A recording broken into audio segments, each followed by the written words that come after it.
కృపావాక్యం వింటున్న మీ అందరికీ ప్రభు పేరట వందనాలు. పరిశుద్ధ బైబిల్లో నుండి ఒక వచనాన్ని మనము చదువుకుందాము. ద్వితీయోపదేశ కాండము 28వ అధ్యాయము 10వ వచనాన్ని చదువుకుందాం. భూప్రజలందరూ యెహోవా నామమున నీవు పిలువబడుట చూసి నీకు భయపడుదురు. ఇక్కడ మనకి రెండు విషయాలు ఉన్నాయి. మనం రెండు విషయాలు కూడా ఈరోజు తెలుసుకుందాం. మొదటి మాట మనం జ్ఞాపకం చేసుకున్నట్టయితే భూప్రజలందరినీ యెహోవా నామమున పిలువబడుట. భూప్రజలందరినీ దేవుడు ఏం చేస్తున్నాడంటే పిలుస్తూ ఉన్నాడు తన వద్దకు. నేనే రక్షకుడును, నేనే దేవుడును, నేనే సర్వాధికారము కలిగి ఉన్న దేవుడను, నేను తప్ప వేరే ఒక దేవుడు లేడు.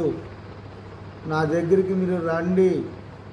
నా దగ్గరికి మీరు వచ్చినట్లయితే నేను మిమ్మల్ని రక్షించగల సమర్థుడును, నేను మీ పాపములు క్షమించగల సమర్థుడును, మీకు నిత్య జీవాన్ని అనుగ్రహించగల దేవుడను. భూప్రజలారా, మీరందరూ నా వద్దకి, నా నామలోనికి రండి అని దేవుడు పిలుస్తూ ఉన్నాడు. నువ్వు ఏ సమస్యలు ఉన్నా, నువ్వు ఏ ఇబ్బందులు ఉన్నా, నువ్వు ఏ బలహీనంగా ఉన్నా, నువ్వు ఏ సమాధానం లేకపోయి ఉన్నా దేవుడు పిలుస్తూ ఉన్నాడు. ఆయన దగ్గరికి నువ్వు వచ్చినట్టయితే దేవుడు నీకు సమాధానాన్ని కలగజేస్తాడు. ఆయన దగ్గరికి నువ్వు వచ్చినట్టయితే దేవుడు నీకు నెమ్మది కలగజేస్తాడు. పిలిచిన దేవుడు నమ్మదగిన వాడు. ఆయన అందరినీ పిలుస్తూ ఉన్నాడు. కాబట్టి భూప్రజలారా, యెహోవా నామమున మిమ్మల్ని పిలుస్తూ ఉన్నాడు. ఆయన దగ్గరికి మీరు రండి, ఆయన సన్నిధికి మీరు రండి, ప్రార్థించండి, నిజమైన దేవుడని మీరు నమ్మండి. ఆయనే మా పాపను క్షమించగల సమర్థుడని ఆయన దగ్గర మీ పాపములు ఒప్పుకోండి. ఆయనే నా కొరకు మరణించి సమాజయబడి తిరిగి లేచాడని మీ హృదయం విశ్వాసం ఉంచండి.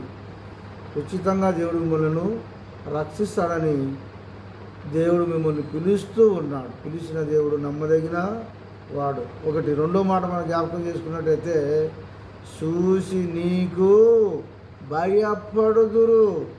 భయపడతారు. నువ్వు భూప్రజలందరినీ పిలుస్తూ ఉంటే నీకు భయపడతారు ఇతరులు. కాబట్టి యెహోవాకు భయపడు ప్రజలు ధన్యులు అని బైబిల్లో రాయబడి ఉన్నది. యెహోవాకు భయపడు వారి మీద ఆయన కనికరములు తరతరములు ఉండును. దేవునికి భయపడదామా? దేవునికి భయపడి దేవుని సన్నిధికి వెళ్దామా?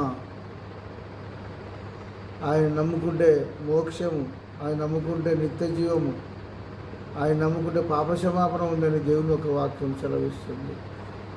కాబట్టి పిలుచుట చూసి భయపడుదురని దేవుని ఒక వాక్యం సెలవిస్తుంది. ఈ రెండు మాటలు దేవుడు దీవించును గాక. మొదటి మాట మనం జ్ఞాపకం చేసుకున్నట్టయితే భూప్రజలందరినీ నీవు పిలుస్తూ ఉన్నావు. రెండో మాట చూసి నీకు భయపడుదురు. ఈ రెండు మాటలు దేవుడు దీవించును గాక. ఆమేన్.